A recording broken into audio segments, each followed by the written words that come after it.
One night in Arizona, it's late, and a logging crew, they're driving back to town after a day at work. And suddenly, boom, they see a super bright light in the sky shining down on them through the gaps in the trees. And the guys, they're all like, what the hell is that? So they drive closer to the source of the light and they stop. And they're thinking, it might be a flying saucer or something. And one of the guys, his name's Travis, he jumps out of the truck and he starts walking toward the light. And he stands under the saucer right in the spotlight. And suddenly, pow, another beam of light hits Travis and it sends him falling backwards and he's knocked unconscious. And his coworkers, they're still in the truck and they panic and they're like, oh shit, and they speed away. Then, sometime later, Travis wakes up and he's lying on a raised table inside what appears to be a metallic room. And he notices he's surrounded by 3 creatures, aliens, and they're all looking down at him. And Travis freaks out and he jumps off the table and he grabs a cylinder object and he starts swinging it around, hoping that they'll back off, and they do. Then Travis leaves the room through an exit and he eventually ends up in a different room, and there he meets a different kind of alien. And this one actually looks human. So this humanoid alien escorts him to a different structure with 3 more humanoid-looking aliens, and they lay him down on a table and they place a breathing mask over his face and he passes out. Sometime later, he wakes up and he's lying on the highway in the middle of nowhere, about 30 miles from where he was abducted. And it felt like he had only been gone a few hours, but in reality, he had actually been gone 5 whole days. And he's confused, but he walks to the nearest phone booth he can find and he calls someone to come pick him up. Now, I know what you're thinking. You're thinking, Ray, an alien abduction story? Did this really happen? Well, to figure that out, let's back this up.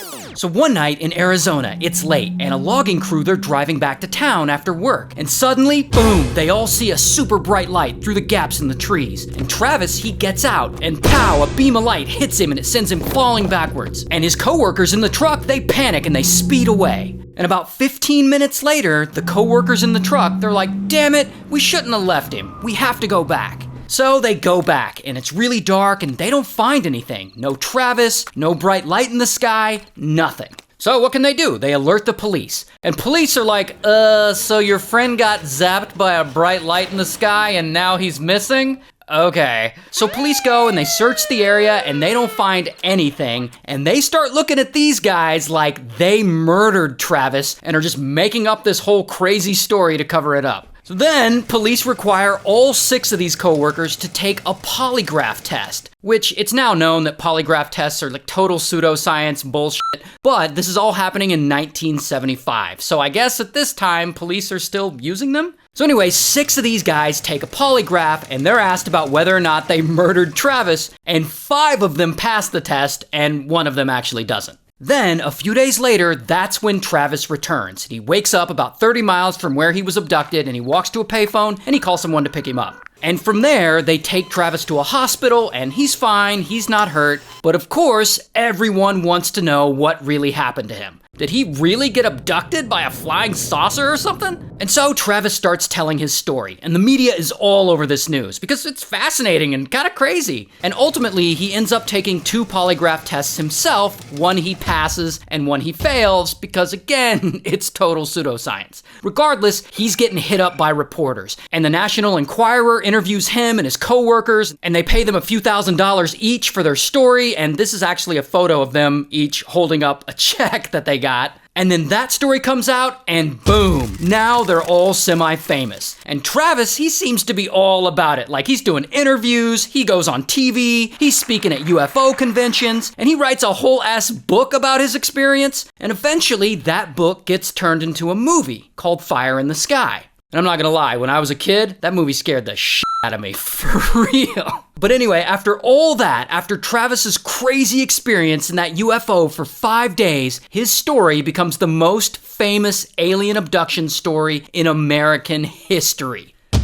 Until 46 years after the abduction. It's now 2021. And Travis, he's much older, but he's still out there, he's talking about this, he's still speaking at alien UFO conventions. He even goes on the Joe Rogan podcast and tells his story. They came around the table and the 3 of them were coming towards me. And bro hasn't changed his story at all, like he's still running with it. But then, one day, all that changes. Because one of his old co-workers, this guy, Mike gets mad at Travis. Mike was the one who was driving the truck that night. Apparently, there's a remake of the movie Fire in the Sky in some stage of development, and Travis was allegedly trying to cut Mike out of this deal. And so Travis and Mike, they get into it, and Mike gets mad, like really mad. So, after all these years of playing along with this alien UFO story, Mike goes on Facebook one day and he drops a bomb. He makes a post saying, "I, Michael Rogers, hereby give notice that I am no longer to be considered a witness to Travis's alien supposed abduction story." And then he later clarifies in a reply comment saying, "I don't believe Travis is an honest person, and therefore I want nothing to do with him." Not only that, at some point, Mike is on a phone call with a movie producer who's working on some other movie project about Travis's abduction, and on this call, Mike doesn't know he's being recorded, and he admits the whole thing was a hoax. Because we were talking about creating a UFO hoax, okay? Yeah. I don't know how the UFO got there, okay? But I remember when I was driving the truck and he jumped out, it was all deliberate. It was all a staged thing, okay? What you're saying is you and Travis together hoaxed this. Yeah. I mean, Travis's brother Dwayne helped him. Now, to be fair, later Mike tries to walk back that explanation, but unfortunately it's too late. He already admitted it was all fake on recording. And so UFO nerds everywhere hear this news and they're like, "No, it can't be! We thought it was real!" So, how did these two unassuming logger guys from Arizona fake a whole ass UFO abduction? Well, they've never gone into detail about how they faked it, but here are some leading theories that I sort of like pieced together. So all of his life, Travis has always been sort of a UFO enthusiast. He talks openly about seeing flying saucers and about wanting to be abducted by aliens, and he's also apparently a known prankster and bullshitter.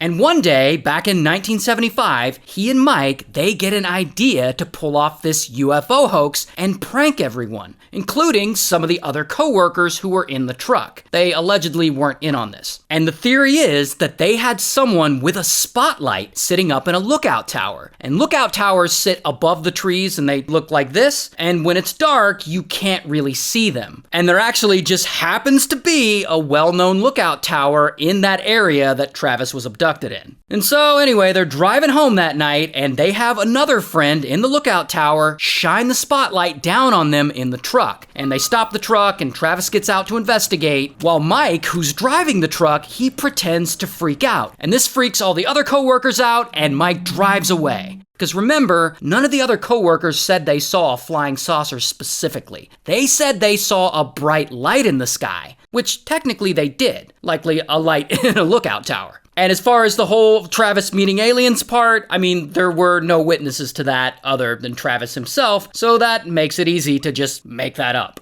So apparently it was all fake. Sorry, UFO nerds.